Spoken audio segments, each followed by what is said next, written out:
आज के दिन में हम करने जा रहे हैं अपने स्टूडियो का सेटअप। तो आपको मैं दिखाती हूँ कि हमारे पास एम्प्टी स्पेस कितना है और क्या क्या हमने प्लान किया है, किस तरह से हम इसे सेटअप करेंगे। तो चलिए स्टार्ट करते हैं। सो बेसिकली ये है हमारा रूम। वॉल्स हमें 3 साइड पूरा प्लेन मिल रही हैं। तो इन सब पे हमने जो प्लान किया है, ऑब्वियसली 2 साइड तो हम सेटअप करेंगे, अपनी पेंटिंग्स डिस्प्ले करेंगे। तो आज हमारा उस पर काम होगा। एक साइड ऑब्वियसली हमें स्टोरेज स्पेस चाहिए होगा। जो हमारे पास रूम में स्पेस है वो ठीक है, लेकिन हमें थोड़ा ज़्यादा स्पेस चाहिए होगा। तो यहाँ पे हम अपनी शेल्फ वगैरह लगाएंगे। एक तो मैंने ये खुद पेंट की थी बहुत टाइम पहले। ये वाली अलमीरा जाएगी रूम में। ये वुडन थी और इसको मैंने पूरा हैंड पेंट किया था। ऊपर मल्टी कलर्ड हमने बैकग्राउंड दिया था, फिर नीचे फ्लावर्स पेंट किए थे फ्री हैंड। तो बड़ी इंटरेस्टिंग सी ये है। तो ये हमारे रूम का एक पार्ट है जो जाएगा स्टोरेज के लिए। बहुत सारे छोटे छोटे सामानों के लिए हमारे पास एक ये है जिसको कि हम रूम में रखेंगे, क्योंकि आर्ट में आपको पता ही है कि बहुत ही ज़्यादा स्पेस चाहिए होता है। तो इसमें बहुत सारे शेल्फ हैं, हालांकि विड्थ बहुत ज़्यादा नहीं है, बट हमारी छोटी छोटी चीज़ें रखने के लिए बहुत अच्छा है। ये सारा मेरा आर्ट का मटेरियल पैक होके रखा है। आर्ट का इतना सामान होता है कि आपके पास जितना भी स्पेस हो वो कम है। कुछ सामान मैंने डाल दिया है स्टोर में, क्योंकि ऑब्वियसली आप कितना भी कम कर लो लेकिन आपके पास एमडीएफ होता ही है। फिर कुछ कुछ चीज़ें जो बॉक्सेस में आ सकती थी वो सब हमने यहाँ पे सेट कर दिया है। जितने भी बॉक्सेस में सामान हमारा आ सकता था वो हमने रख दिया है। अब धीरे धीरे देखेंगे क्या हमारे काम का है क्या नहीं काम का है। फ़िलहाल तो हमने अभी सेट कर दिया इसको यहाँ पे स्टोर में। कैंडल्स बहुत सारे हमारे पास रखे होते थे, तो सबसे पहले हमने कैंडल नीचे सेट कर दिए क्योंकि ये उठाने में हमें ईजी होगा। अदरवाइज़ कैंडल अगर ऊपर कहीं रख दो तो बार बार निकालने में बहुत ज़्यादा एफर्ट जाता है। तो कैंडल को हमने सबसे नीचे स्टोरेज दी है। पहले मेरा अमेज़ॉन पे एक काम था डेकोपाज के टिश्यूज़ सेलिंग का। तो ये सारे जो आप देख रहे हो ये वो टिश्यूज़ हैं जो मैंने अपने लिए रखे हुए थे कि कभी हमें डेकोपाज का काम करेंगे, बल्क ऑर्डर आ जाते हैं, कभी कुछ हो जाता है। तो काफ़ी अच्छे अच्छे प्रिंट्स हैं मेरे पास। बट अभी क्योंकि मुझे स्पेस की प्रॉब्लम हो रही है तो इसमें से भी 50% मैं सेल लगाऊंगी, सेल करेंगे उसको। बहुत सारे प्रिंटेड पेपर्स हैं। अभी बहुत टाइम से लोग मेरे से कुछ भी मटेरियल पूछते थे, मैं मना कर देती थी क्योंकि मेरे पास स्पेस ही नहीं था कि वो निकाल के मैं कहीं पे रख सकूं। तो इसलिए मैंने सेलिंग एकदम ही बंद कर रखी थी।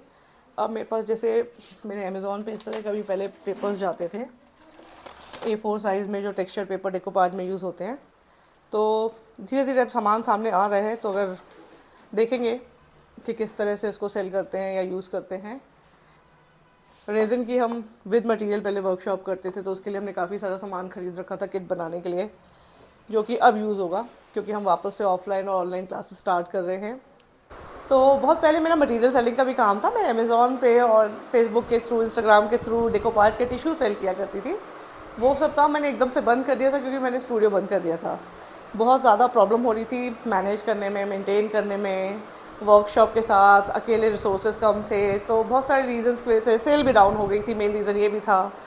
तो इन सब के चलते मैंने अपनी क्लासेस पे फोकस करना शुरू कर दिया था। तो क्लासेस तो ऑब्वियसली मेरा मेन अब काम जो होगा वो क्लासेस ही होंगी, ऑनलाइन ऑफलाइन दोनों तरह से हम क्लासेस लेंगे। रेज़न की, डेकोपाज की, एक्रेलिक की, वाटर कलर की, अल्कोहलिंग की, लिपन आर्ट की, और जो मुझे आता है सारी चीज़ें मैं सिखाऊंगी। इसके अलावा अब हम जो हमारा मटेरियल मैंने स्टोर में डाल दिया था वो सारा मटेरियल निकाल के वापस से उसको सेल पे लगाएंगे। सारी पेंटिंग्स हम लोगों ने खोल ली हैं और अब हम डिसाइड करेंगे कि कहाँ पे क्या लगाना है। जो जो हमारे पास अवेलेबल स्पेस है, कैसे अपने पेंटिंग्स को हमें डिस्प्ले करना है। तो सबसे हमने जो डिसाइड किया है वो ऊपर ऊपर लगा रहे हैं हम लोग। फाइनली हमारा स्टूडियो सेटअप कंप्लीट हो गया है। चलिए आपको दिखाते हैं कि हमने किस तरह से पेंटिंग्स डिस्प्ले की हैं, किस तरह से अपने जो फिनिश प्रोडक्ट हैं वो डिस्प्ले किए हैं, कौन सा एरिया हमने बनाया है अपने वर्कशॉप्स के लिए। तो ये हमारी वॉल है जिसके ऊपर हमने अपने जितने भी डिफरेंट टाइप के वॉल डेकोर प्रोडक्ट्स हैं वो डिस्प्ले किए हैं, जिसमें सारे अलग अलग तरह की पेंटिंग्स जो मैं करती हूँ वो सब हैं जिनके हम वर्कशॉप लेते हैं। फिर ये हमारा शेल्फ है हैंड पेंटेड जो मैं आपको दिखा चुकी हूँ। फिर ये मेरा वर्क स्पेस है जहाँ पे मैं अपने वीडियो रिकॉर्ड करती हूँ, ट्यूटोरियल्स रिकॉर्ड करती हूँ। तो ये मेरा अपना एरिया है जहाँ मैं काम करती हूँ। उसके पीछे हमने अपने डेकोपार्ट, मिक्स मीडिया, सारे अलग अलग प्रोजेक्ट जो भी हैं आइटम्स, फिनिश प्रोडक्ट, वो डिस्प्ले कर दिए हैं।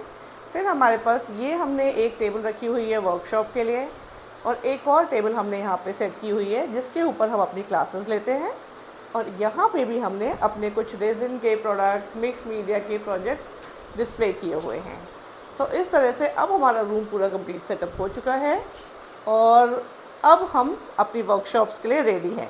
बहुत टाइम से मैंने ऑफलाइन वर्कशॉप्स बंद कर रखी थी, अब मैंने वापस से अपनी ऑफलाइन वर्कशॉप्स नोएडा में स्टार्ट कर दी हैं। आई होप आपको आज का वीडियो अच्छा लगा होगा। अगर आपको आज का वीडियो अच्छा लगा तो प्लीज़ कमेंट करके बताइएगा, और अगर आपको लगता है कि मैं कुछ और इम्प्रूव कर सकती हूँ अपने स्टूडियो में तो वो भी आप अपना ज़रूर शेयर कीजिएगा फीडबैक। तो मिलते हैं आपसे नेक्स्ट वीडियो में।